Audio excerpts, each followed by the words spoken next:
मोदी के बयान से हिला विपक्ष। भारत 2043 तक बनेगा विकसित देश। विपक्ष पर मोदी का करारा वार।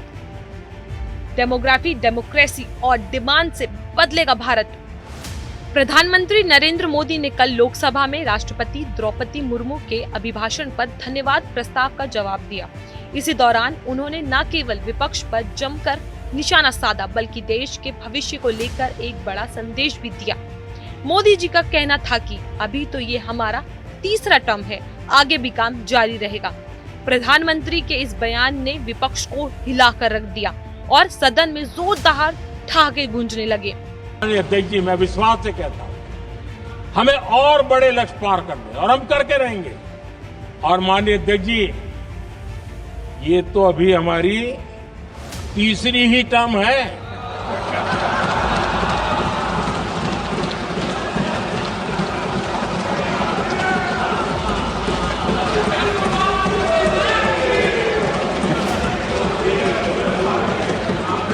हम देश की आवश्यकता के अनुसार आधुनिक भारत बनाने के लिए, सक्षम भारत बनाने के लिए और विकसित भारत का संकल्प साकार करने के लिए हम आने वाले अनेक वर्षों तक जुटे रहने वाले हैं। प्रधानमंत्री का आत्मविश्वास और तीसरे टर्म के बारे में अगर हम बात करें तो पीएम मोदी ने साफ कर दिया कि उनका सपना भारत को 2043 तक एक विकसित देश बनाने का है। उन्होंने ये भी कहा कि कई देशों में 20 से 25 सालों में विकास करके दिखाया है, तो भारत क्यों नहीं कर सकता। उनका ये आत्मविश्वास देश के हर नागरिक को प्रेरणा देने वाला है। आदरणीय सभापति जी, हम 2025 में हैं। एक प्रकार से 21वीं सदी का 25% हिस्सा बीत चुका है।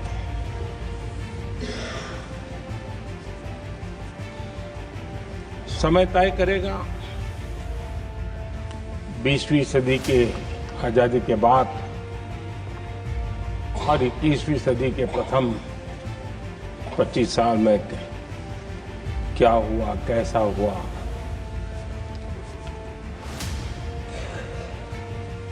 लेकिन इस राष्ट्रपति जी के संबोधन में अगर हम बारीकी से अध्ययन करेंगे तो ये साफ नजर आता है कि उन्होंने देश के सामने भविष्य के 25 वर्ष और विकसित भारत के लिए एक नया विश्वास जगाने वाली बात,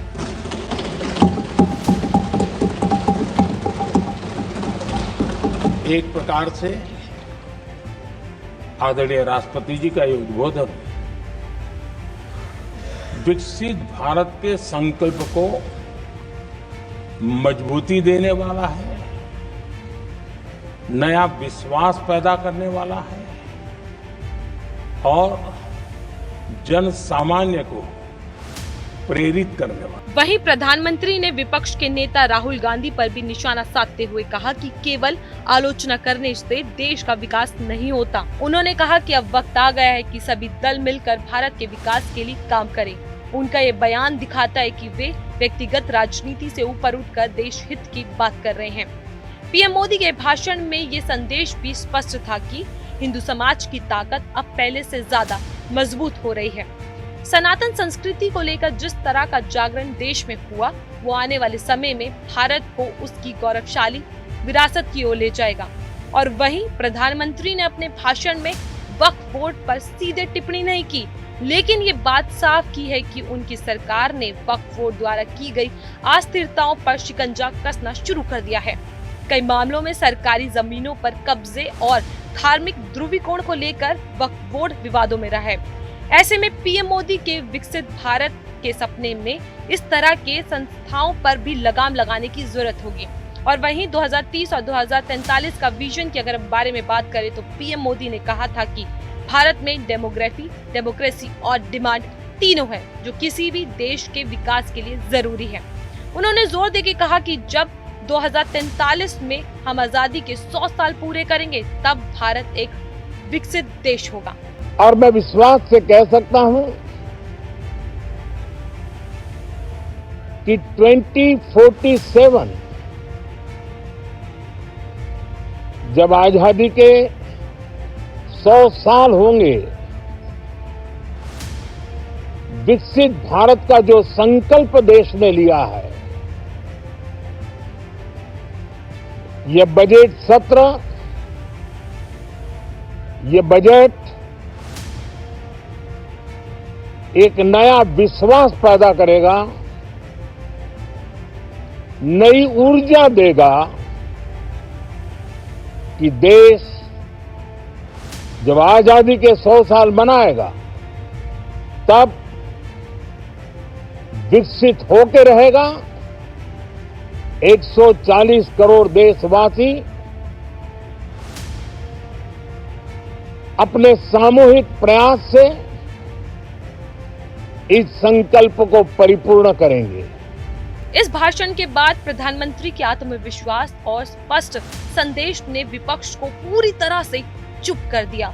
जहां एक तरफ राहुल गांधी की बयानबाजी चलती रही, वहीं मोदी जी का ये बयान अभी तो ये तीसरा टर्म है, आगे भी काम जारी रहेगा, विपक्ष के लिए चेतावनी जैसा है। Any country basically organizes two things. You can organize consumption and then you can organize production. Modern way of saying organizing consumption is services. Modern way of saying organizing production is manufacturing. But there is more to production than simply manufacturing. For example, agriculture also is about production. Now, pretty much every government since 1990 has done a decent job on consumption, on organizing consumption. Which are the companies that organize consumption? Uber organizes consumption. Reliance organizes consumption. Adani organizes consumption. But we have as a country failed in organizing production. We have excellent companies that try to organize production. They are the Mahindras of this world. They are the Bajajs of this world. Part of Tata's organizes production, but the record of the country in organizing production is dismal. And essentially what we have done is we have handed over the organization of production to the Chinese. So this mobile phone, even though we are saying we make this mobile phone in India, that is not a fact. This phone is not made in India. This phone is assembled in India. All the components of this phone are made in China.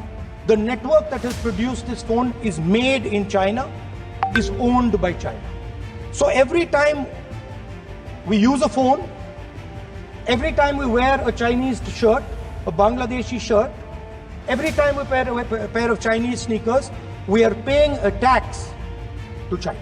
PM Modi ने सभी दलों और नेताओं से आग्रह किया है कि वो देश के विकास के लिए एकजुट हो। उन्होंने ये भी कहा कि विचारधाराएं अलग हो सकती हैं, लेकिन देश सबसे बड़ा है।